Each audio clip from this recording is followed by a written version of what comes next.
And there's one lady who was called Jael Oyo, ule macho yake ilitoka.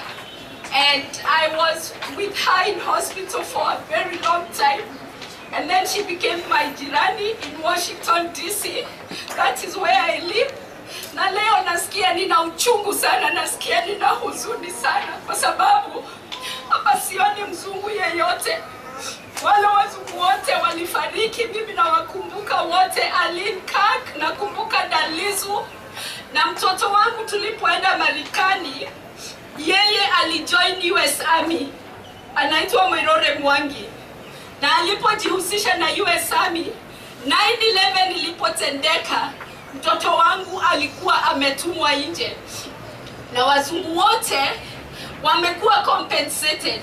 Sasa mimi uchungu wangu ni kwamba mimi ni mwanamke mweusi, na ninapojaribu sana kuulizia American Embassy, what have you done for our local staff who were killed here?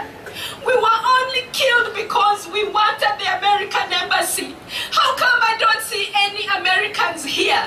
How come I'm only seeing my black sisters and brothers here? This is not fair. And it is not fair because the current American ambassador, Bob Godek, was the commercial attaché. And when the bomb blast happened, I served under him. His wife was the human resource manager. We formed the family support unit, and we provided a lot of help to our local staff.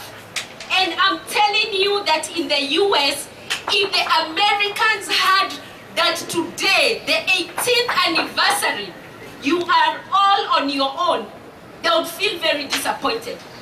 They would feel very disappointed because I know that the Americans were compensated well and above.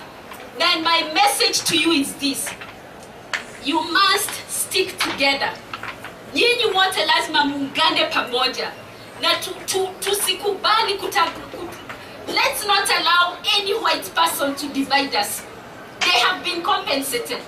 And if they have been compensated, there is absolutely no reason why President Obama came to Kenya and did not have audience with you. Somebody is blocking you at the American Embassy. I am personally blocked at the American Embassy and blacklisted. And I'm blacklisted because I'm saying Black lives matter too. Black lives matter too. In fact, you should have your offices at the American Embassy. You shouldn't even be sitting on tents here. You were victims of the Americans.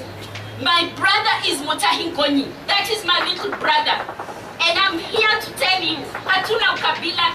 Me, I'm born and raised in these lands with Kidero and everybody else. Kidero is my governor. I don't know where my parents came from.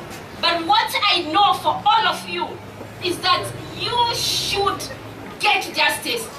And you should get justice. You shouldn't be sitting. Where are the Americans? Where is the American staff here? I don't see any American staff here. Yet, on that day, and I remember right here, the parking lot was here. At the back, my colleagues died. Wengine tulizika, we only buried bananas because their bodies were burnt beyond recognition. Why are we all here and I don't see any American? This is not fair. I am an American permanent resident. I am eligible to become an American citizen, but I declined American citizenship when I realized that in the United States of America, you are either black or white. And that is not fair. All the things we are seeing happening in America right now, Donald Trump calling Obama names and everything, should not be happening. Black lives matter. Tunawaombea. If you can allow me, may I just say a prayer? Let's pray. Bwana, katika jina la Yesu, tunakuja mbele ya kiti chako cha enzi Kristo, tukikuabudu na tukikushukuru, tukikumbuka maisha ya wale wengi ambao walipoteza maisha yao hapa, watoto wengi ambao wameachwa bila wazazi na maisha yao ikaharibika. Wengine tunawa huu tunalinua jina lako, maana wewe ni Mungu uishie milele. Na hata kama Mwamerika ametusahau na akasahau vile tuliteseka wakati wa bomb blast, akasahau vile this building came down, Father, I plead for your mercies, because you're a God who never forgets us. You are a God who remembers us, oh Father, as you remembered Mordecai when Haman wanted to destroy the children of Israel, oh Father. And you remembered, you caused the king to remember Mordecai. I pray for these victims, and I'm a victim too, Father. And I pray, oh God, that you will remember us in your goodness and your mercies. Ambassador Godek may forget, the Americans may forget, but our God will stand with you. And we are safe. We are in our country, and we know there is a God in heaven.